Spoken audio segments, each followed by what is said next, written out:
This episode is brought to you by Squarespace, the all-in-one platform that makes it fast and easy to create your own professional website and online portfolio. For a free trial and 10% off your first purchase, go to squarespace.com and use offer code WalkingDead. You're listening to the AFTERBUZZ TV Network, now the largest new media platform on the web, and your #1 source for after-show entertainment. Very good, Keith. Johnson.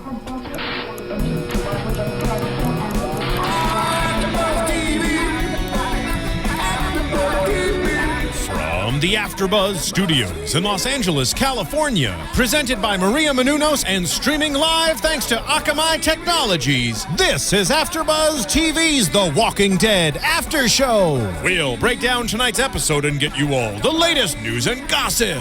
And now, another post-game wrap-up show for your favorite TV show. It's AFTERBUZZ TV's The Walking Dead After Show. See, I wanted to do this walker walk that we always do, but I found out now it's this shoulder thing. Because we always used to do that as a joke, but that's wrong. Yes. But guys, I know we have guests that can correct us. Exactly. Yes. We have guests who can correct us. But before we get to that, guys, thank you for watching AFTERBUZZ Walking Dead After Show. Joining us, as always, Derrial Christon. What's up, Walkers? How you doing tonight? And the lovely Nando Velasquez. Oh, lovely. Looks so gorgeous with that beard growing. Yes. You look kind of like Rick now, a little, with the beard. You're laying it. Yeah. I'm the anti-hero right now, yes. Exactly. Playing the anti-hero. And next to me, Kristin Carole. Hey, guys.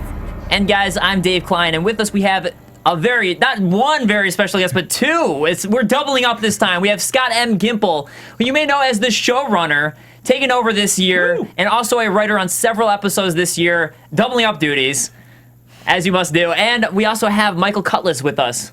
So thank you so much for joining us, guys. Michael Cudlitz, who plays Abraham. Abraham. I was so excited, I couldn't get it out. It was too much. I just had to make sure that I got in there. People should know. People should know. Yeah. I think, you just see the visual, but since I guess for the iTunes people to know, you should still know. You need to know that. You should check it out on YouTube too, because Scott, I was gonna compliment you on your tie right now because it's got skulls and crossbones on it, which is very perfect. Cool. He always has awesome ties. I was waiting for Michael to walk in here with red hair. I wanted to see like the red hair tonight. No. We saved that for Georgia. As soon as it was over, you're like, it's out, it's gone, no more. But let's go ahead and jump into this action-packed episode. And what we should first talk about is probably the most minor storyline so we can get to the biggest ones, which will become a bigger storyline. But this Rick heading with Carl and Michonne. We finally have Michonne being that friend to Carl, which is what Rick was hoping for, as they're playing their game on the railroad tracks, which I know I played by myself. I've never played that with friends before, so I'm a lonely kid. Never had a friend to do that with. Nice. That was nice to finally see them again because they've been gone for so many episodes, and you miss them, and you miss at least I did anyways, and it was nice to see Carl's been having kind of a tough time growing up and all this kind of stuff, and it's nice to see that it's back to slightly nicer Carl. Yeah, we talked about when he was having the pudding, just his whole little trying to grow from childhood to adulthood. Yeah. And just when he finally was just reaching a certain maturity point at the end of that episode, Michonne shows up. So it's really nice to see the kid and him come back. And really, for anyone who's read the comic book, it's really interesting to see Michonne playing like this. It's so much fun seeing this character, a different side of Michonne. Yeah, we've seen her in so many different lights, and we finally this season got to see like the other side of her, like the non-tough side of her. Like she's softened up for us this time. So, and in the comic, she cracked jokes. Yeah. Even early on, she had sort of a really dry sense of humor. Yeah. But as the series went on, she was cracking a lot of jokes. Yeah. And it's cool to get to that now. I guess it's true, but it's just interesting to see her relationship with Carl in this situation and see her become a little bit of a kid. Well, I think the cool thing that Scott has done this season, I was a fan of the show before I was on the show. What I think we're getting to see is we see his characters from Abraham's standpoint. You see like who are the wartime characters, and then who are the characters at rest, and where's that sort of normalcy? Where does that come in, and who are they at their cores? So you can care about them more. When everyone has the same mission, everyone has the same focus, we need to protect, we need to do this, they're all in this sort of fighting mode, and we see the different ways people fight.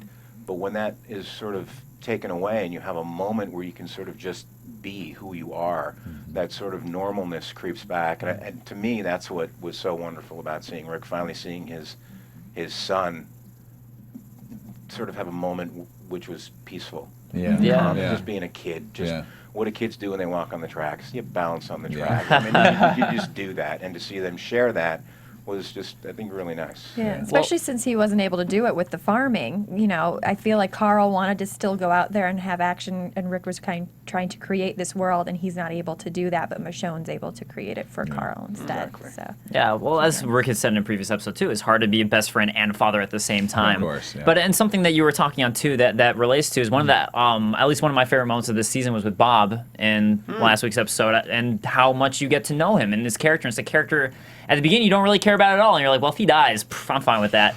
And now, like, after seeing him alone and then his journey that he's gone through and getting to know a little bit more about him personally, as you were talking about Abraham with these characters, it's really allowed you to connect a lot more with some of these characters. So that was one that I personally really enjoyed. Yeah, one of the big goals is when a character dies, for the audience not to say, "I'm okay with that." Yeah. Well, you did that with Bob for me, so you made that transition. Yeah. So we actually already have a question for you, Scott Gimple from Bahaha Bell on the chat. You wrote both episodes in which Carole suffers the losses of her biological daughter and adopted daughters. Do you love to torture Carole? And do you think she'll have a breaking point like Rick? Yeah, I do not like torturing Carole, but I love writing for Carole. I love her as a character, and you know, I started season 2. Yeah. And it's been exciting to map out and write her evolution. And it's been, yeah, I mean, she started out as an abused housewife. Yeah. And now she is a warrior, and she's somebody who has a great deal of skill and wants to protect people, but there's a great deal of costs that have to be paid from that. Did you find a lot of backlash a little earlier on in the season when Carole was found out to be the ones that killed Karen and David?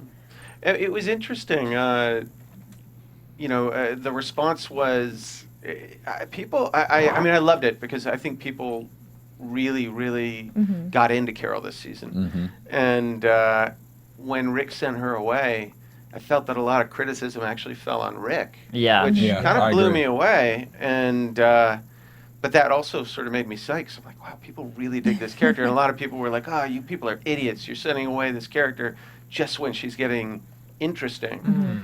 But I didn't take that as I took that as somewhat of a criticism, but I also was excited to hear how people Are passionate Yeah. about the Yeah. decision. Well, if people are pissed off, again, right there. I mean, Yeah. she wasn't killed, You know but you she was made sent it when away. you're pissing people off. Yeah. Yeah. Well, you only piss people off if they care. Yeah, Right. Exactly. So if you have them and they care, you know, people love to hate characters. So, you know, it's funny because you talked about, you know, oh, would it be okay if this character died? People say they have characters, they go, I wish they would just kill that. They don't really wish that. No. Because then they wouldn't have that character that they hope dies. Well, and it's funny, you know, people were very. It's such a strange thing. People were very critical of Lizzie.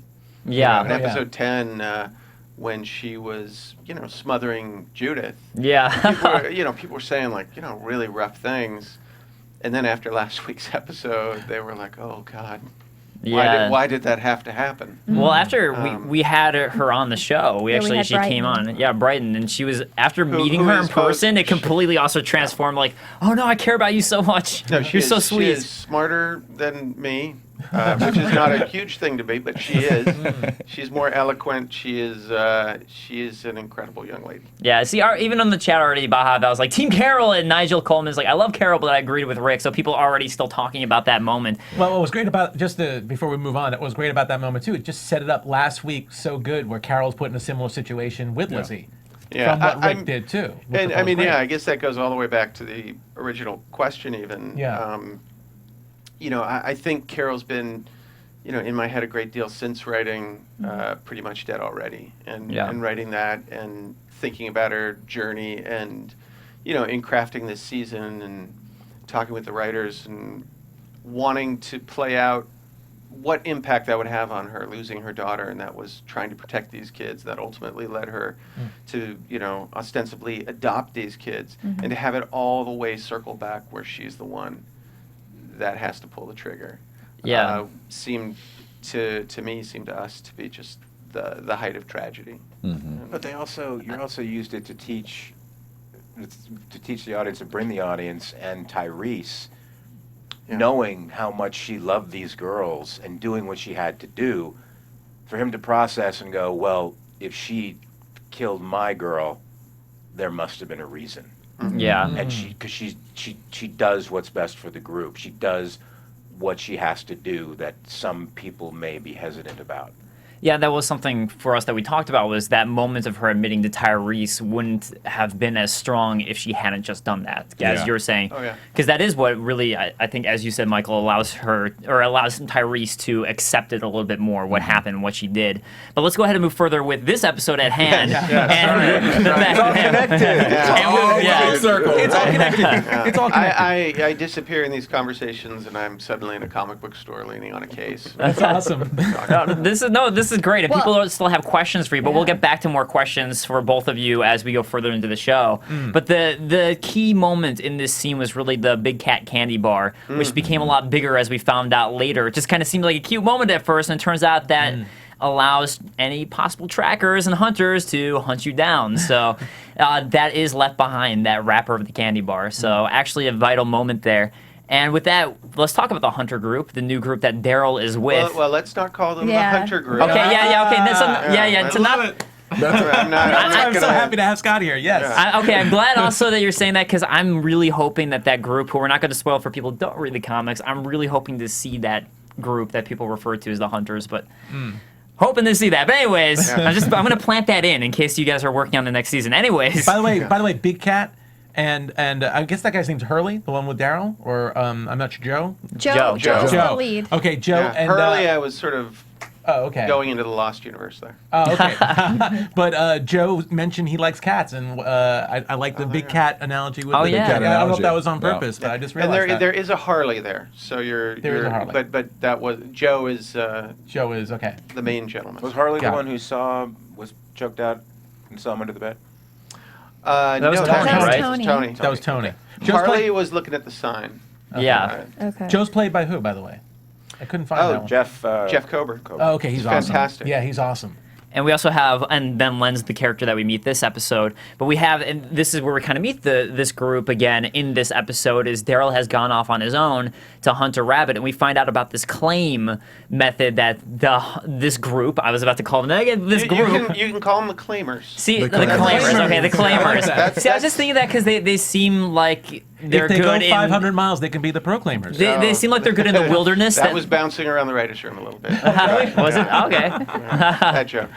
So the claimers, as we're going to call them, we find out this new way they have of doing things that's new to Derrial, of calling dibs on everything, essentially. So squatters' rights as well. For people who watch the show, Megan Zelina, she's with us, and she was like, so they basically have the dib system. So I'm like, yes, it's just dibs on everything. But that kind of shows you things from getting ugly. That kind of shows you how much of a dick Tony was. I think Tony was the one who was wrestling with the guy, or was Tony the one who got hurt on the bed? Len was the gentleman who came in and wanted so the bed. Len was the one who wanted the bed. Okay. Tony had previously claimed it. Right. And thus there was a fracas. So I wasn't sure that was Len, but that's a good connection there. So then that was Len again. But yeah, so that's just that connection for us from that previous episode of that's just such a big breaking of code. What happened that we saw before in the previous episode. It's funny because I'm saying, oh, of course it was, and I realized you guys just saw their feet. Right. Yes. Yeah, that's it. Yeah. Now, Seth Hoffman and Nicole Beatty, who wrote that episode and this episode, went to great lengths, to script out all the stuff that we don't see, that we just see their feet. So, if you go back and watch that episode, you'll get all the claim stuff there. Right. But for me to expect the audience to be tracking this stuff when you literally are just seeing people's feet, I will definitely give you a pass. Well, no, it's like we knew Tony. We're like, okay, Tony's one of the guys in the Scruffle, and every episode that they're back on, we're like, which one's Tony? Which one's Tony? So we're always watching for that. So we do pay attention, not try to. We do pay attention to the names, but it was just the feet. No, we didn't know this is tricky stuff. This is tricky stuff. So. that's what I'm supposed to do. I feel like that. I just always remember, like, Tony's the guy with the bandana. Like, Right. that's what Right, he's been. that's- As long as you keep that on him, it's easy to. It's easy to keep we go. track. to Yeah. keep track we of got that. him. But we have Joe as a leader stepping in here and really acting like a good leader, I think, in the sense of, I mean, he takes control of the situation, but he tries to, in his own way, diffuse it by cutting the rabbit in two and saying, well, Very no, Solomon. Daryl didn't know. We're going to make this fair, and tries to make a fair system out of it. I think it's interesting that each group seems to be going through, and I like how there's always parallels. You know, in this case, we saw this particular group who handles things a different way, but they still have their code where they're splitting something, and then we see Carl and Michonne also splitting something, and it was just the difference in how they each handle it. I mean, here's kind of a healthy situation compared to a bunch of rough and tough guys. We can go trying to further with through that. it. All the groups had rules. Yeah. Because the there groups were did rules have were rules. mentioned at every single group mentioned rules at some point. So they- this was yeah. this group. The claimers' rules was the claim. Yeah. So it's a little bit of a primitive rule, but it was a very simple rule to follow. Might not have been the most fairest rule when you're Daryl and everyone's just claiming around you, but still. Well, I also think the rules suit the group. You know, you keep saying hunters. I think everyone walking around right now, whether it be a small group or a large group, is walking around with guns. Yeah. So, you know, I guess I was thinking that because I know that they are the ones who are good at hunting animals. Presumably, I think of Daryl as, oh, he knows how to do this. He knows how to live in the wilderness. So that's why I was using that term, even though it refers to a different group in the comics. But that's where I was thinking on that. But you're right. Every group now has to go through this exact same survivalist method. So they all have become survivors and hunters to that extent. But we get this group, the claimers, as we're calling them, coming to the garage, and everyone claiming everything around Daryl as he's now forced to sleep on the ground. And we get this now confrontation with him and Len. It comes back now where Len has stuffed the rabbit into Daryl's bag. And I suppose this is after a conversation with Tony, but not Tony, with Joe. Yeah. Half a rabbit. Half a We'll come rabbit. back to the conversation with Joe, but half the rabbit stuffed in there to try and plant it in there and essentially frame Daryl. So we get a good moment of, again, I think with Joe, his rules and everything that he'd explained to Daryl previously, I like this moment of him choosing not to do anything about it until he saw how the situation played out. And that's how, as a leader, he wanted to handle it. To see, well, okay, let's see where this goes.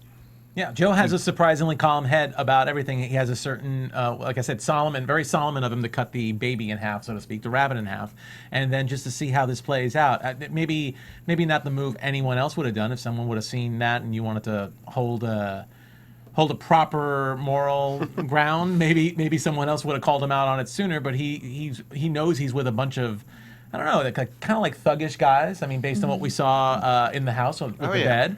So he has a way of just hanging back and letting things form out, and then coming in at the right time to save and to give counsel. Yeah. Yeah. And also, go ahead. No, you go No, I was first. going to say, I also feel like he sees the importance of Daryl. Like, I feel like he almost sees something in himself in Daryl. That the relationship, it seemed like to me, he really sees that there's something that Daryl can bring to this group in a substantial amount of manner. absolutely.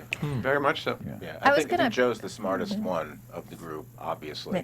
Yeah. Very clearly. Unless he's not, they're all He's the keeping it a big big cat. secret. And I do think that he sees there is value Yeah. in Daryl, and he says. I mean, you talked about the thing letting it play out. He says about Len. He goes, "I'm tired of his shit." You know? It's like, Yeah. Which means it's been going on and on and on. And Yeah. Len is the dumb one who wants to mouth off, who thinks he's second in command. Well, Len did And- steal the bed.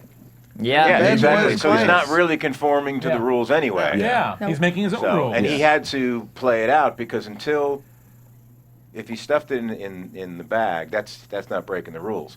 He had to get him when he knew he would, when he spun it around on him, he had to get him to say it. He had to get him to lie. Yes. Because once he lied, then the group saw it and it's Yeah. over. Right. And absolutely Teach him catch him red-handed. all the way. completely. Teach him all the way, yep. Yeah. Could you have used them on Southland, For something. Joe? Joe? Could you have used them on Absolutely. Southland? Oh, there you go. Smart guy. I'm kind of curious, since we have you here, and I would like to pick your brain a little bit. What brought about this group that Daryl's now with? Was that something in the writer's room where you wanted to give Daryl a situation where he had to fight his new self to his old, or was it let's invite new people into this atmosphere? there's a lot of aspects to it. One of them, though, is that there's a reflection of Derrial. There's a reflection of Merle, even. Yeah. That's true. There's other aspects of the story that bear out. But it was seeing these gentlemen who, since the prison went down, that's been the total loss of civilization. And these guys, in a lot of ways, represent that. They are, there aren't a lot of people that you run into in the landscape of The Walking Dead. Occasionally you do. These guys are the type of guys who have survived, and the way they've survived is in a very rough way, and are our characters that we follow. Are they willing to go that rough way? Are they willing to become like those people? That's actually a conversation we had when Derrial first met with this group and he first started to join them, is just how much it seemed like, well, that's how he was in the past with Merle, and how much was he going to actually start returning into that in a sense, and if any that those who he was in the past would come back. So is that also kind of that semblance there? Yeah, I mean, at the end of this episode, he claims. He essentially joins the group. So, and these aren't great guys. And, I mean, he is backsliding right there. Yeah. I mean, it's interesting. I'm thinking about Merle. And this is just me geeking out now. But feel free. We do it all the time. The thing ultimately that led Merle to die was doing a benevolent act. To do something that wasn't, self-centered, that wasn't about his own survival. So what do we learn from this? Life lessons. Wait a minute. Life lessons. These guys haven't crossed that bridge. These guys have not gotten into benevolence. Yeah. They're Not still yet. around. I don't want to give anything away. But So there once is a they musical reach number. Terminus, somebody's gonna. No, I'm just kidding. on a very special episode of The Walking Dead. Yeah, it gets very sweet. We do it in 3 cameras. It's wonderful. Mr. Drummond at the end gives the life lesson. Yes, it comes on. We're getting Alan Thicke. Or Alan Thicke. There you go. Totally. Perfect.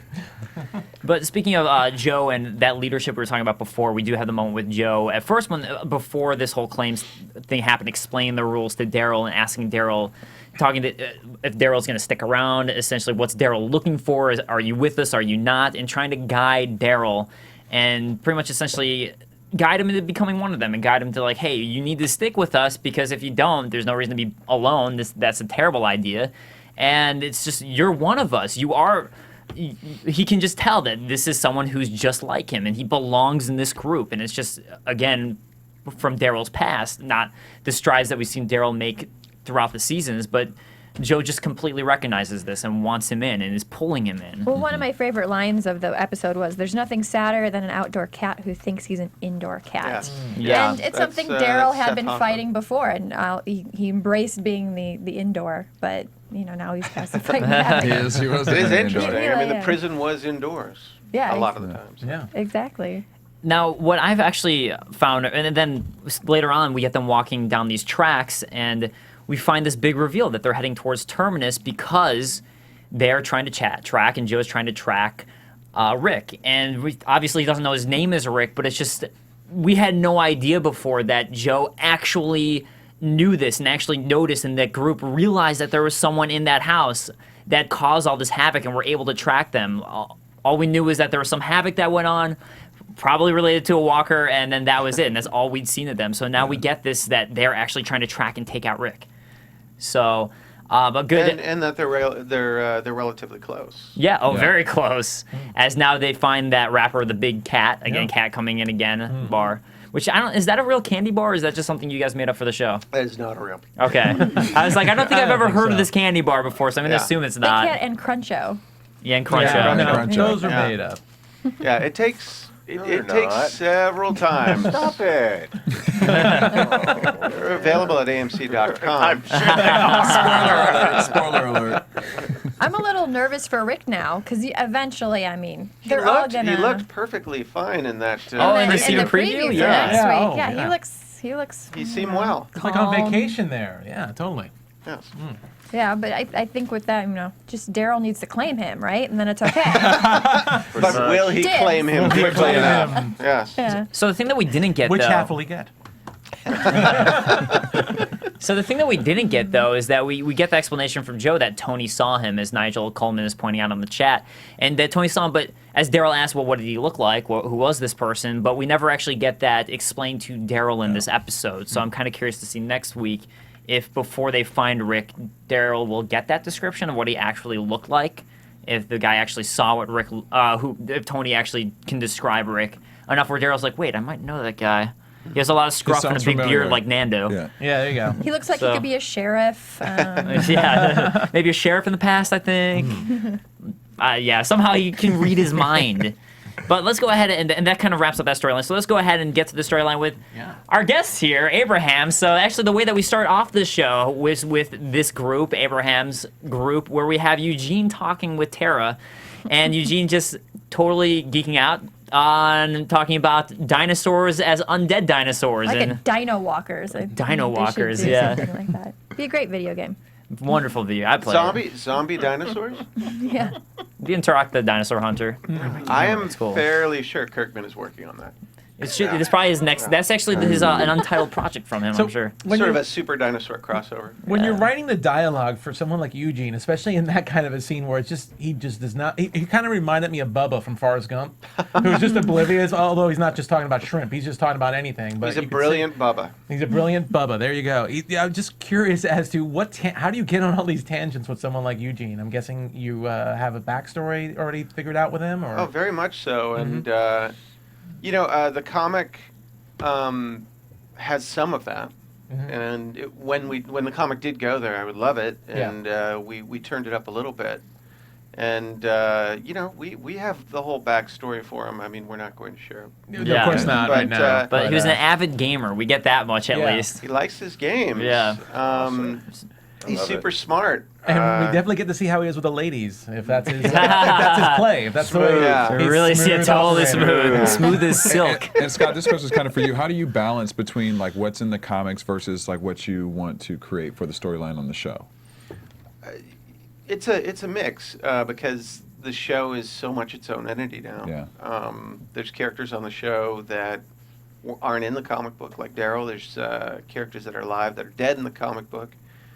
The comic is the Rosetta Stone for the whole show, and I guess what I love doing is taking moments from the comic that I loved and building towards them and heightening them as much as I can. Yeah. Whether it be, in the comic, when Herschel's family came out of the barn, Sophia didn't come out of the barn. It's so funny. Years later, I'm still like slightly spoiler phobic. Where I'm like, Sophia didn't. It's okay. Everybody knows. But Sophia. It was taking that moment that I loved, which was so tragic with Herschel's family coming out of the barn, and looking for ways to connect them to other stories, to make them more personal, more direct, to take everything that's great about it and even turn it up a little bit more. And I feel, if we look at the episode last week, that was an example of the same thing. Yeah, we took that from a different storyline. And yet sort of fused it with other things, and I'm a fan of the comic to this day. I read the issues. I get them early, which is awesome. Oh, nice. Don't need to brag. The perks. So that's why you want to work on the show, is so you can get the comics early. That's really why you signed on, right? That's the real deal, right So there. did you go They after actually Robert don't Kirkman? pay him. They just send him the comics. That's it. So pretty soon we'll see the video character games. called Scott showing up in the Exactly. comics. Oh right? dear, no, thank you. He would die. Aw. You're supposed to know everything now, how to survive perfectly. So I feel like Abraham and Eugene have kind of become, in a lot of ways, they have these moments that really break this tension in the show, and a lot of comic relief for us as viewers, as we have Abraham chatting with Tara and completely realizing that she's a lesbian off of the way that she was staring at Rosita's fine assets there. But just some great delivery. So when you were working with, what was it like working with Tara and that actress? Alana Masterson. Alana Masterson, thank you. Lovely, lovely actress. And Steven's amazing as well. I've been really just very fortunate. I've had wonderful scripts and wonderful people to work with, and coming into this, it's been great. and that's not always the case. So Yeah. I say that. I mean, I mean that when I say it. Because you're being completely open. It's not because Scott's sitting right next to you, right? It's just No, I love this Mr. stuff. Cudlitz is candid. I am, yeah. It's like, if you don't want my opinion, please don't ask it. It's, like I said, I've been a fan of the show, and the character stuff that we're doing, it's very similar. It reminds me, I was very fortunate enough to do a miniseries years ago called Band of Brothers, and we had gotten so far into the show, and some of the main characters started passing or getting wounded, and they realized we didn't know them enough to care about them the way we should, to have them be properly weighted. So what they did was we went back and we added scenes with those characters so that you knew and you cared about them. And I feel like that's what we're really doing now. Is, as a fan of the show, I feel like there were people going around and I didn't know them. It's like, who are these? What is their story? And their actions didn't have as much weight because you don't know what the history is. And I feel like we're really sort of getting these intimate looks at everybody, and sort of it's going to be, and now we have a large portion of the group has come together, and we already see around, even the campfire, it's not all everyone's in agreement. The thing we talk about it, there's consensus that's reached in the end, but everybody has their own thing that they're going for. I want to find my brother. I want to get to Washington. He's just found his wife, so he's sort of not really sure. Everyone has their own thing going on, and we care just a little bit more about everybody. And there's so much value in that. Well, and I think one of the great things about the specific scene that we were mentioning before with your character Abraham talking with Tara is that it does allow you to, for viewers who haven't read the comics, to start opening up more to Abraham, as he does seem not quite as harsh here. He does seem pretty kind in this moment as he's talking to Tara, and it's a moment where you break that facade of the hard guy, tough guy facade, where it's like, okay, well, he really deep down he's a good guy. Well, and there's things that we don't know. If you read the comics, there's things you know about him with his past, and we will learn them as we move forward. But he's not just a soldier. Right. Right now, he's a soldier, and the mission takes precedent, mostly. Yeah. But there's the your outside voice and your inside voice. Yeah. And he has a way that he operates, and he carries himself, and there's a reason he dresses the way he dresses for impact. He understands everything that comes with him when he comes into a room, and those are tools for him, to operate in society right now. When he doesn't have to be that guy, who is he? And that's what the audience is going to hopefully, be with him and want to learn more about him. Maybe he'll have his moment when he's on the train tracks with somebody else, just trying to see who can hang on the longest. That's going to occur in every episode. Exactly. James the Nerd on the chat asking, was the line "son of a dick" scripted? Yes. Yes. Oh, Okay. oh God. That's a line that is scripted and then gone through several departments. There are approvals. There are Are we phone sure? calls. I would say that Seth and Nicole. I would say it was something else that. Oh, really? Oh, okay. Couldn't say. And that AMC was quite lovely to allow "son of a dick." Okay. And I said this once before. I think what's so genius about it, and Seth and Nicole, it's to them. I could have said "son of a bitch." Yeah. Like I'm allowed to say that, on the show on AMC. So to choose that as one of the colors of Abraham and his, I think it's just great. And it does different. say. I mean, it's hilarious, but "son of a dick" does say something about the character. And who's ever heard that before? Well, I think I prefer it too. I think it's more interesting than hearing the voice here too. It's a better line. Absolutely. Does it, because your character is in the comics, do you go back and you read that and you base how you act it towards that, or do you like to stick more towards the script because it is a different entity than that? Scott and I had a conversation when I was hired, and I said how much of the comic is going to have, bearing on what we're doing. And he said the backstory will all be the same. Okay. He says, so you can run with that. Mostly the same. Well, but in the sense of, I'm sorry, actually, it was the emotional weight and value of what happened in his backstory is similar to the comic. So go to that for that. But moving forward, it has nothing to do with the comic because, look, we're in a world right now where we have Tyrese and Abraham both alive. Right. Yeah. Which is not in the comic. So we're already... It doesn't matter what You're not hanging out happens. with Rick. Yeah. And you didn't meet them all on a farm right away too. So yeah. Exactly. So a lot has changed, and that's always a place to go back to, because there are moments and stories that are taken from it, and you should be aware of what that is, because in a way I think that we have a responsibility when we are doing these moments is to pay homage to what has come before, because it is little Easter eggs for people who really know. Yeah. And they get to, I think, enjoy it at a whole other level, and that's cool. You know, it's great. Well, and I think for readers of the comic too, it's also fun to see characters that you know from the comic interacting with other characters that they wouldn't have in the comics, and see, oh, well, this is how this character would interact with this character, and I can actually see how that would play out. But I kind of like the fact that maybe you're a little bit of a deadhead with your Casey Jones reference there. We'll see. Well, or just aware of American railroad history. tracks in American history. So moving forward, though, with this storyline, we get this big moment for Glenn where he sees this sign that Maggie had written on. So fortunately, they were actually heading the same direction towards Terminus and not towards the other signs.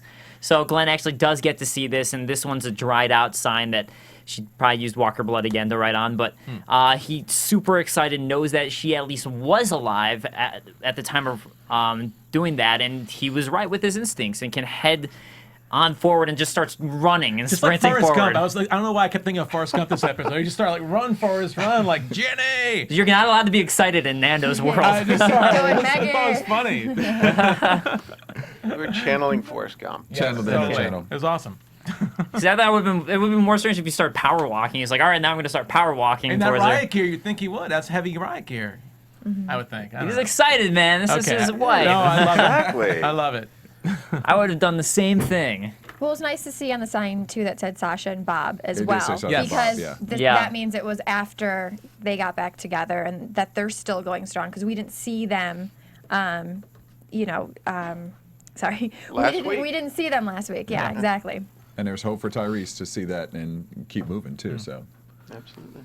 So they end up moving forward, and they find this ominous train tracks that are going in through the tunnel, and it's just this question of, do we go forward or not? And Abraham, like, no, that is really stupid. We can take the time to go to the side. There's no reason to do that. But Glenn, powering forward, sprinting forward. You know, before we hit that, I just want to point out, because I thought it was a really big moment. Yeah. When there was that walker up on the bridge. Yeah, yeah. And Abraham pretty much knocked Tara completely out of the way just to save Eugene, which I thought was really, really, I mean, again, mission oriented, but it just shows where everyone else is in the pecking order in Abraham's mission, in Abraham's world. And I thought that was a really, really, I think it was, I felt like poor Tara this whole episode, actually, because Glenn's totally unaware about her, and Abraham just shoved it to the side, and she's totally limping now. So, yeah, I just wanted to compliment on that whole coloring as well, because I thought that was really, really an amazing scene. Well, it's also an important key moment, too, with the fact that that's where Tara's not going to get that injury that's going to come into play. Yeah, exactly. And then Rosita's opinion thinking that Glenn is an ass, so we get that as well. And then also Glenn just giving away the riot gear, which I don't know if I would have necessarily done that, but I guess it goes to show how everyone really feels they need each other in the group. And what I think Steven was just tired of running around at it. Looks a little heavy. It's hot down there in Atlanta. I'll give you the riot gear. I think it was a solid deal. It was a success. Win-win. Yeah. you'd give up the riot gear just to have everybody keep, including your limping girl in tow. Who would do anything She for said you. she was fine. She said she was fine. To quote Abraham, you're not her mama. Exactly. Exactly. So as long as you don't give Eugene a gun anymore, I think we're all safe. Well, tired is slow, slow is dead, as he also said. So we just kept moving on. Yep. But then they do end up, after this moment, reaching that tunnel. And thank you for bringing that up, because it's important that even though she's injured, Tara is going to still stick with Glenn and go through this tunnel, because she still feels she has this obligation to do it. Yeah. So she goes ahead and does that, and that's where this group now splits ways for the first time since they've met up, actually splitting ways, where Abraham just knows. He's like, you know what, I'm not going to do this, and before they could work together, but this was the moment where it's just like, he knows, like, this is not a safe thing. We can hear the walkers in the distance, so we just need to split up, and this is it. And he's the one who actually essentially calls that and says, this is going to be it. He doesn't even let Glenn explain anything. He just knows. Yeah, I'm actually surprised that even that Maggie and Bob and Sasha went in that tunnel, because that's a scary ass tunnel. That's a scary tunnel. I'm surprised. Yeah, I would have. Maybe Maggie was doing the same thing. She was trucking forward too. She's like, we gotta run. I guess that's true. I guess they are very much alike in that sense. You're right. So.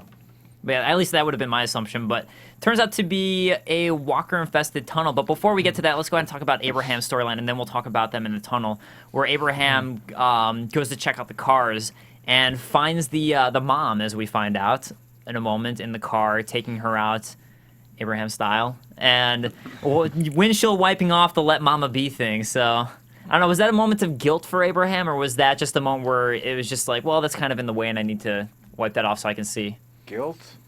No, I'd say it was familiar. Yeah. Yeah. Yeah, I mean, she had turned. Yeah. I think he was doing her a favor. Yeah. Probably. It's what was necessary. It's what the family. You know what? Lizzie wouldn't say that. do. No, she would not. She would take issue. She would take issue. Look at the flowers. Well, I'll get to that later, but the flowers at the end with the sunflowers, I was like, oh, shoot, look at the flowers. Yeah. Don't look at the flowers. Don't look at the Everybody flowers. averted their eyes. Yeah. But they end up getting in the car, and we have Eugene forcing his hand, being like, I need to be the navigator. I need to be the navigator, despite something we don't know about that happened in the past with his poor navigation skills coming into play, apparently. But tricking the group and to tricking Rosita, essentially, into turning around and following this crew again. As we saw him before, he's the one who keeps on trying to follow Glenn every single time. Before, when Glenn and Rosita were ready to part ways at the very beginning when we met him, it was him. It was Eugene who was like, no, it's better if we're all together, plus then maybe we can find a car or something. And then once again, he's the one doing it. And he has a great line about why he's doing it, which is that after they save the world, as he's saying they're going to do, you still got to live with yourself. I just still wonder if he's not putting something off. Yeah, I do wonder that too. You figure you're going to save the world. But it also could simply be about self-preservation. Yeah. Which is, there's 3 of them. That's true. And a couple more people would be good. And the one thing that he does know, and that we've seen, is that Eugene is not the greatest survivor. Yeah. Yeah. So the more and more people around him, The greater his odds. Yeah. So something before we get back to the reason that he stopped is we do mention Squarespace again. For everyone who's out there trying to make their own websites, Squarespace is a great tool to utilize to make your websites. It's incredibly important in today's day and age, especially if you're just getting out there in the job market and job world, to have some way to show yourself off, show off your skills and everything you've done. You really want to have a personal website that you can link to people, and this is the utility that you can use to help you create a really quality professional website. So it's definitely a great thing that in today's day and age, the digital world, I actually saw a quote from you, Michael, that you're not such a digital guy, you're more of an analog guy in the digital world, but in today's digital world, you might need to use Squarespace to help you out. So maybe this would help you out. I need a helper for the help. 24-hour support and 10% off. Use Walking Dead. There you go. So, there you go. But let's go ahead. What can they It's do okay. to put you in this car today? Give it to me. Oh, well, there you go. There you go. That's true.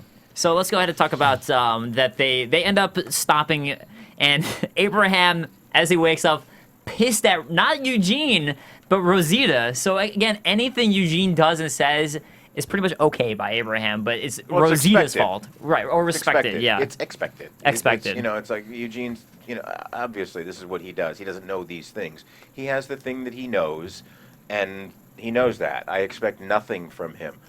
I expect a lot from her. Yeah. Yeah. She does know better. Yeah. And you see actually in the scene beforehand, she knows better, but she's Yeah. going to give him a little piece of her mind before she continues on.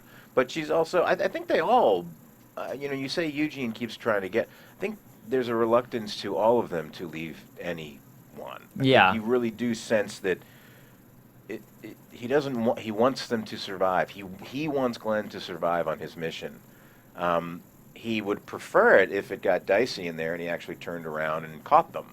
Yeah. Ultimately. So in a way, Eugene is really doing what Abraham didn't do. Well, yeah, I mean, I think it's just Eugene who's been forcing the hand. But yeah, absolutely, because your character, Abraham, does give Glenn the flashlight and does give him things to prepare him. And even when Glenn's trying to force, like, no, you keep the food you needed, Abraham tries to keep them alive and says, you guys need just as much as I do.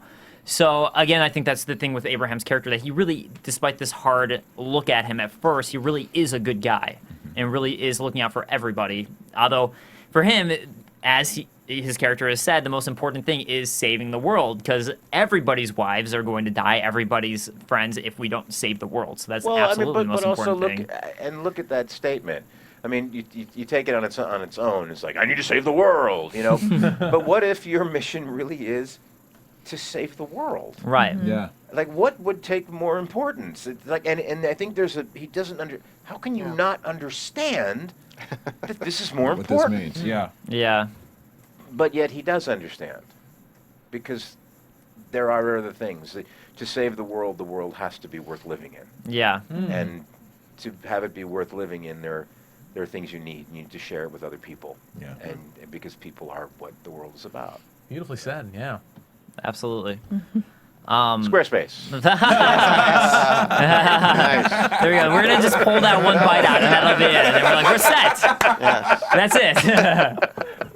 It's clean. There is nothing around it. Perfect. Perfect. Well spoken. They're so philanthropic, Squarespace. It's amazing. That tagline: to save the world. Save the world. The world needs to be more safe. So they end up hearing something or seeing something. We don't know what it is. So cut back to Glenn with Tara as they are underground in this tunnel area, as they see it's caved in and there's walkers everywhere, and Glenn's checking all of them out to see if any of them are Maggie. And I gotta say that all of them look not fresh enough to me, knowing the way that they try to do these walkers, who are totally fresh for characters we recognize. I was like, they don't look fresh enough to me to be Maggie if she just put like brand new, put her mark down. It's like, Glenn, you should know this by now. These aren't fresh zombies. Or walkers, I should say, not zombies, walkers. To his defense, it was dark down there, though. I mean, that's true. You know, he couldn't necessarily. He had the flashlight, but you couldn't see everything down there. He was looking over them with the flashlights, just making sure. Yeah. You don't want to be wrong. And then as soon as he went over the ridge, he knew. Yeah. And I'd say, Greg Nicotero directed this episode, and the stuff in the tunnel is astounding. But this is one of my favorites, and he did an amazing job. That sequence in the tunnel, we actually built the tunnel. Oh, wow. Yeah. Oh. And I don't know, it really came together. Every department on the show did an amazing job. How many of the walkers kind of stuck in there were actual people that you somehow put stuff over, and how many of them were actually like animatrons or something? I think most of them were people. All of them were people. There was one. There was one puppet in there. Okay. There was one, but they were mostly people. Yeah, that was great. The whole thing was carved in foam. The construction department design was just fantastic. It's amazing to see, like, through the seasons, just the amount of work that has improved. Like, he already was starting from a great slate from season 1, but just to, like we passed over the zombie with the wire fence. Yeah, that with one was the great. cheekbones. Oh, God, that's my favorite scene tonight. That was such a crazy really one good. that he did too. Yeah. Just amazing. That one just made me kind of cringe more than some of the other ones in the past. I mean, last week we really loved the what we saw, Firewalkers. Oh yeah, Firewalkers. Those were awesome. Seeing them, that was great, and I think it's very cool how each episode you guys kind of have to reinvent a different way to kill them or to see them, because otherwise you're just like, it's a walker. Again, be careful. But I think that's also, I would say yes to what you're saying, but I think there's also an element in this show that's kind of what happens. In the walkers are always a threat. Yeah. Always. Definitely. But, more of a threat like, look out for the rattlesnakes. They're a thing that can kill you that is in the world that we are trying to live in. Yeah. They are not the be all and end all, because we know how to kill them. We know how to set up warning systems. We know how to clear a room. We know how to, all of these things. So they are becoming less of the problem. Yeah. And in my opinion, the people are becoming more of the problem. Yeah. Well, it was the same with the tagline of season 3. That was essentially what it was that about how people are becoming the issue, and that's what the governor represented. Fear the living. Right, fight the dead, fear the living. So, but we have this great moment afterwards where, was that your tagline? No. I think wasn't it reversed? I mean, my brain is dead just because I'm all up in season 5, but I thought it was fear the dead, fight the living. Am I wrong? Am I right? I don't know. We should The do internet? Now, No, people on the no, chat, no. people on the chat, look it up for us and let us know Yeah. on the chat, and you can scream at us on the chat. But let us know on the chat which way around it Yeah. was. But they, yeah, it could have been that way. Oh well. I'm Anyways, sorry. we'll look it up. sorry. We'll find out. That- No, we want to be that's- exact. yes, We need to be that's exactly silly, correct. That's silly. It's geek not like thing. PDA. We don't have that guy checking in the background, like all those Yeah. errors that you like made. no. So There's no ombudsman here. Yeah, no All right, ombudsman. fair enough. but we get this moment where they're moving forward, and Tara has to have a misstep with her. Sure, she's injured, but she missteps, and Poor Tara. No, She was I'm already kidding. hurt, and she had to climb on all that. but then stuff. yeah, so she gets injured and she gets stuck, and then Glenn refusing to leave her behind, even despite everything and despite what he's trying to do, he refuses to leave her behind. So a great testament to his character. And right when things are going rough, Abraham and Maggie and everyone comes to save the day. And it turns out that Abraham's group, what they'd seen and heard was Maggie's group, and went to help them out, and now they're helping out Glenn and all of them. So a great moment, and finally we get Glenn and Maggie reunited. So That was the couple back was an together. awesome moment. My favorite line tonight for those two was, "You don't need a picture of me." When Maggie and Glenn were together, Yeah. and, that was like that classic moment of them finally being reunited. That touching moment. That scares me though that she burnt it. I mean, I don't know if I've just been watching this show and other No, I thought the shows where same thing. characters die so much where I'm just like, I think she's tempting fate here by doing I was like, is that a premonition? Well, Oh God. I mean, we don't live in this world, Yeah. The Walking Dead. I have a picture of my wife. And if I was Glenn, I've been like, no, I don't care. I want this. I don't care. But I mean, it was very sweet. But yeah. Then I was also worried, like, is that a premonition? Is that a premonition? Yeah. Baha Val in the chat saying, it's fight the dead, fear the living. Yes, I just have it down So here. that's what she All said. right, the there dead. you are now. I would have definitely official. Thank you. like bowed down to you, whatever you said. No. I was like, I could definitely be I wrong. just wanted a little clarity. He tells me I'm wrong. I listen. Yes, exactly. I'm wrong. I listen. You're the Eugene to my Abraham right now. Yeah, there we go. Great connection there.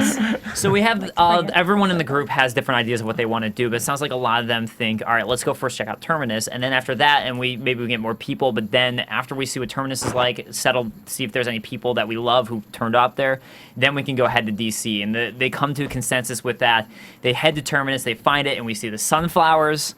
We see Mary there, who welcomes them with a barbecue, and something seems a little strange to me. What's on the barbecue? Mary, That's quite kind of contrary. what I want to. I was What do thinking you it was mean? one of those like, welcome, you just made it for dinner type of things. It's amazing You're how on the menu. yeah, it's amazing how trusting she immediately was too. She's just like, oh hello. Well, I mean, they do have signs Yeah. inviting people in. It's just you're so used to seeing Rick's group where it's like he has his 3 questions that he has to ask, and every group has something. Except immediately she sees them as welcome to Terminus. I think it's so big. Yes. And they put so much effort into really bringing. I think this really is a central hub. Yeah. Of society right now. That that they are. It is a safer place. I mean, we come in. Abraham. He would know. Mm-hmm. He's aware of what's going on. We come in. There's too many things that I mean, sure, it could be anything. But it's like there's kids' toys there. It's just very Where are the children, Michael? Just everyone's They're all Lizzies. Every one of them is a Lizzie. But it is weird considering the prison and Woodbury and all these fortresses, Yeah. and to see this place pretty much nobody on guard. You just pretty much open up the chain and you walk right in. It's just still incredibly eerie, not Yeah. knowing what to expect. And Or there's a lot of confidence there. Yeah. maybe overconfidence. Yeah, a lot of overconfidence. It's standing. Well, It is. A lot of people. Well, and I think everyone we has a also know that Joe doesn't like Terminus. He was saying it's not a place for people like us. Yeah. So he knows something about Terminus that we don't. So Or he just doesn't trust it. I feel like Right. a lot, I'm sure you guys are getting stuff about don't go to Terminus because there's so many fans that are like, this has to be a bad idea. Yeah. What's like one of the well, it weirdest... sounds like Terminated. That's why it sounds like a bad Yeah, it idea. sounds like Yeah. Yeah. definitely I mean, it's the tough because line. Terminus is the former name of it, Atlanta. Yeah. Yeah. And it's, the end of the tracks. Yeah. So it's, it's a clinical name, but, they're on these train tracks that are all meeting together. This isn't just, they're all not just following the same track. The same There's track, Yeah. right? all There's sorts several of- tracks. And it yeah. is a wise. It's from a standpoint of logistics. It's if you wanted to set up a place that you could get people to come to, and it was, the roads don't all lead to it, but all the tracks do. If you look at the thing, it is a main thing, and all these from all over and come it makes to sense, it. and their maps, You know? yeah, it totally makes sense. What's- One thing, sorry, I just want to bring this up because I think it's brilliant. Baha Haval mentioned, did anyone else notice or remember the painting from the house Michonne and Carl were exploring had a painting of a sunflower and a destroyed portrait of the girl? That's right. And then later on, when Glenn and the gang reached Terminus, of course, the Lady Mary, she says it looked a lot like the girl in the portrait, and there are sunflowers there. So, They're saying that the portrait looked like Mary? yeah. See, a lot of people said the portrait looked like Lizzie. Oh, really? Yeah, Okay. and that there was a painting of flowers and rabbits. So Wow. a lot of connections, A lot of baby. connections. I love it. I love it. Yeah. And we will not know the answer what that is if there was an answer there. I shan't. I shan't. never like giving too much of that. Okay. What's one of the Beautiful. weirder fan predictions for Terminus that you guys have gotten? Like, don't go there. This would I happen. mean, comics fans, and I'm not even going to say what they predict, but a lot of the comics fans are predicting What sort of this- the whatever same the thing. storyline. Yeah. Yes. God, what was there? There've been some interesting fake synopses online Yeah. that are like, "Ooh, spoilers!" And they're not true. Mm-hmm. I think those are good. In the comics too, there's a couple places they go to that are safe, Yeah. good places. Yeah. Yeah. Yeah. That Yeah, there they are. then leap from to go to other things and reach out from. So I guess it's interesting, like as audience members, it's sort of like, I can't feel good. I feel good, something bad will happen. That's the funny thing. Well, I It's felt like, good when Maggie and Glenn if met it's, up. if it's comfortable and good, It's gotta know be that- bad. And if it's also bad, well, it's got to Well, be we bad. gotta, yeah, exactly. So- Everything's bad. When's all it the going to be time. good? Well, Baha Val explained they both about the Mary. They both had the side-braid and hair colors. So that's why she thought that. But let's go ahead, since we do have both of you here. If we could talk to you guys a little bit about what it's been like working on the show. And Scott, we actually had Glenn on the show last Yes. season, and he was saying how he was so happy to hand the show over to you because he thought you were such a great person to, even off camera, he was like, Scott's a great guy. He's definitely the person to handle it. And I'm kind of curious, when was it that you actually started to take the reins? Was it kind of the end of season 3 that you started to have a little bit of a handle on it, or is it really the start of season 4? Oh no, it was just season 4. So you really had there to just take is- what had already happened and been decided? Well, oh no, I mean, Because I'm thinking, I guess, nothing- specifically in terms of the fact that they decided at the end of season 3, or the writers' room and everyone decided season 3 wasn't going to end with the governor's demise as it would have in the comic, and that was kind of extended out. So was that predetermined with season 3? Oh yeah, no. Season 3 is Glenn's, and he did the whole thing. Yeah. And what in between there, I guess the only difference was I was working, as a supervising producer in Yeah. season 3, and I was already working on season 4 as a supervising producer, meaning I was thinking about the things I was going to be pitching in the room. So I had a little bit of a jump there. Yeah. But 4 was just hit the ground running when 4 started. Yeah, okay. and laid it all out. But I also worked a lot on season 3 just as a writer, Right, in the right. room, and so there's a lot of overlap between what I did then and what I did now. It's just now it's sort of up to me. Sure, I guess I was But- thinking in terms of the way the arcs were decided and that, but We hadn't yet done anything about season 4, but yeah. I mean, there's also the comic. Yeah. You kind of have some idea of where you're going. And then I just had my own sort of notions of the things I was going to try and pitch everybody in the room and Right. possibly get people excited about. Yeah. What's been your favorite episode this season for both of you? Oh, dear. Wow. I don't even like the way I said, oh, dear, there. Man, I wouldn't want to pick. Yeah, same here. I love all the writers and the directors and all the actors, so I can't be like the same. As a fan, I was excited by the whole season. Yeah. Yeah. Even knowing the season, because coming on this year and having access to scripts once I was on board, there's so much that goes into the process and, in the editing and then the writers seeing things and saying, no, we actually want to play that moment later. So, at times scenes are lifted and things are saved. Yeah.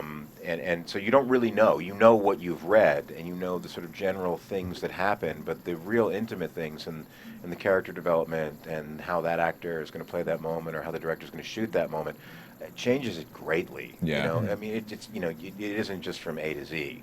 There's so much that happens in between. And I just think it once again, not because he's right here. It's just it's been really satisfying to get to know all of these characters, so well, and to sort of understand better their back history, which makes you enjoy their current situation so much more. Yeah. So it's been great. Michael, when we were outside talking before, you mentioned that you found out you got the role in August. Yeah, and I believe the reveal, we'll talk about the reveal because I think the reveal is really funny from New York Comic Con. Yeah. But it was 2 months before people officially knew you were Abraham. Yeah. So how tough was it to try and keep that a secret, considering all the Walking Dead fans and all the people who go down to Georgia and try and figure things out? It was, well, I decided early on, they take, everyone takes this very seriously in the sense of keeping things secret and what we can and can't talk about. And, when you first get into the situation, it's sort of like, really, guys, come on. It's a TV show. Nobody really, and no, they really do. So once you buy into it and you sort of say in your mind, okay, I'm gonna play this game too. It becomes fun. But Michael jumped into it. But it was. You were. Look, you were hardcore. People know or think they know when they walk by me. Is that guy an actor? Is it So the idea of me walking around with that mustache, with red hair in Atlanta, there were a lot of hats. and people saying, I wonder what he's doing here. It would have been very easy for someone to figure it out. So the fact that we shot a lot of last season down in Peachtree City or in Sonoy, we're sort of out of the loop. So I would, when I'm going to and from, I'd wear a hat and the glasses and zip in, and I pretty much stayed at the hotel when I worked. I did 4 episodes, but was in and out quite a bit. Mm-hmm. So when I was there, I turned down many dinners with some of the other cast up in Atlanta, because then you're just tempting fate. Okay, so he's sitting there with Stephen Yeun and Andrew Lincoln, and what is he doing here, dressed like that with the the Scooby-Doo red hair and the mustache, and it becomes harder and harder. So I just pretty much separated myself from it, and as we drove in and out with the vans, because people gather to see where they're shooting and where we're shooting. I ducked, and everyone, we all, you start to play the game, and it becomes kind of like, okay, can we keep this a secret? Because I think we actually agreed there was no way we were going to keep this a secret. Yeah, we sort of said, well, we're going to try, but but as I said to you, I think that also what helped was there was this whole sort of thing going on with David Morrissey, and people didn't know, and was he doing this other thing, and are they going to kill the governor, or is it going? So there was this whole governor thing happening, and when the casting notices initially came out for Abraham, Rosita, and Eugene, which were not named those characters way back in the spring, there was a lot of speculation, and then the Bob Stuckey thing was another military guy, and there was a lot of online chatter about who was who, and I think we just kind of flew under the radar, and just we literally luckily got away with it. Yeah, I was really surprised, and it was a very pleasant surprise. And then at New York Comic Con, to be yelled at. Well, let's put it in perspective. So you were sitting in the audience for New York Comic Con with a mask on. You were in somewhat kind of cosplay. Yeah. Well, you tell him. You want to say, Scott? Because he came up with the whole situation. Yeah. Oh, absolutely. He did. Yes. I don't know if it was me. I think I was sitting around with Kirkman. I think Kirkman had a lot to do with it. I Nicotero. I can't even remember. I think Seth Hoffman actually had a lot to do with it. We had Q&A, and when the fans can line up and ask questions, and this fan with a mask pulls it off, and it's Michael, and he's asking about when Abraham is going to be on the show, and he's dressed as Abraham, and he gives the smart/stupid MFer speech from the comic book, and he's kind of really putting the screws to me, saying, when the hell are we going to introduce him? And he's very hostile while he's doing it, and and I can't remember. Like, there was some aggressive. I don't think I was hostile. There were some people in the audience who were a little worried for me, and then we introduced him, and everybody went crazy, and it was super cool. It was an awesome moment. Yeah. I just love you telling me that because I heard the story from Kirkman too that the people around you like, just sit down, dude. Sit down, dude. You're ruining everything. We paid for these tickets. Stop it. You know. And I guess Andrew Lincoln's wife was a little actually she was scared gonna protect me. that somebody was going to hurt the people on stage. She was, because people didn't know the way the Q&A was set up was I was sitting really close to where the mic was, and these people are like ninja. You know, it's like Q&A. There's like 200 people in line for the Q&A. You're like, how did you get there? So we had me a little bit in front, and since the hall was so big, I had a microphone inside this jacket I had on, and I sort of was tapping it to see when it was on. And then the minute it came on for the Q&A, I hit and I got up and I kind of walked down low and then came up as if I was coming from the front of the line. So the people right around us knew. They were like, what the hell is this guy doing? Right. But if you're sitting, even 15 seats back and then further, because you're looking up at the stage and then all of a sudden this guy's talking and being very aggressive. Aggressive, not hostile. And it was great. He set up the whole thing, the whole scene and everything, and we played with it, and they were great. Kirkman was great. The rest of the cast, some of them, they knew I was there, but they didn't know it was going. They knew something was going down. They were just like, yeah, whatever, just And it was, I think it was a lot of fun. Awesome. And it's one of those things that I think that it has so much payoff because these panels, you're talking about history. Yeah. Because we cannot talk about things that are going to happen. Mm-hmm. So we're talking about things that have happened. Yeah. And, so I think that a lot of the same questions can be hashed and rehashed over again. So this is a cool element, and I think it was fun for everyone. That's beautiful. I know we don't have much time. I know we're going to have to wrap soon. I just got a little message. But if you got one more. Well, I know Kristin had a question. Oh, yeah. It was a while ago. I was going to jump on something you said because you're a huge fan of the show.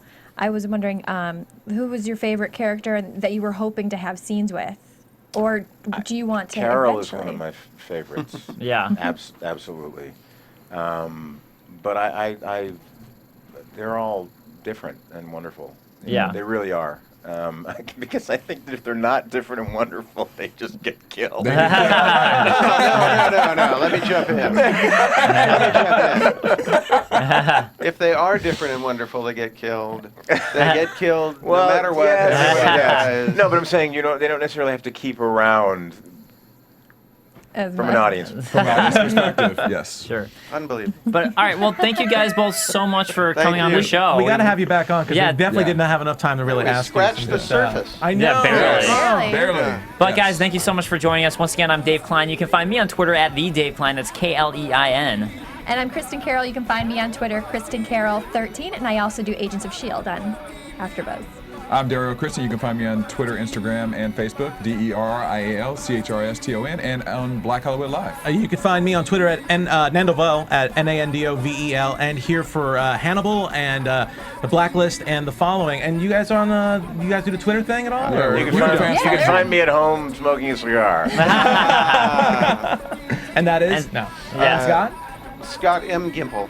All right. And we should say before Michael Cudlitz. He's on Twitter. I think it's just Cudlitz. It's just Cudlitz. I'm on Twitter. And we should say before we go real quick, next week we will have Josh McDermott on. So we will have another guest next week. So guys, thank you so much for joining us, and we will see you guys next week. From executive producers Maria Menounos, Kevin Undergaro, Phil Svitek, and the entire AfterBuzz TV staff, we would like to thank you for listening to the AfterBuzz TV network. To watch or listen to other after shows and post comments or questions, be sure to visit AfterBuzzTV.com. I'm Sir Richard Wentworth, and this has been a presentation of AfterBuzz TV. Buzz you later. The views expressed herein are those of the hosts only and do not necessarily reflect the views of AfterBuzz TV or its owners or principals. Thank you for watching AfterBuzz TV on YouTube. For more of your favorite after shows and interviews, subscribe to our channel here, and be sure to share your opinion on the episode in the comment section below here. We'd love to see what you guys are buzzing about. Thanks again. Buzz you later.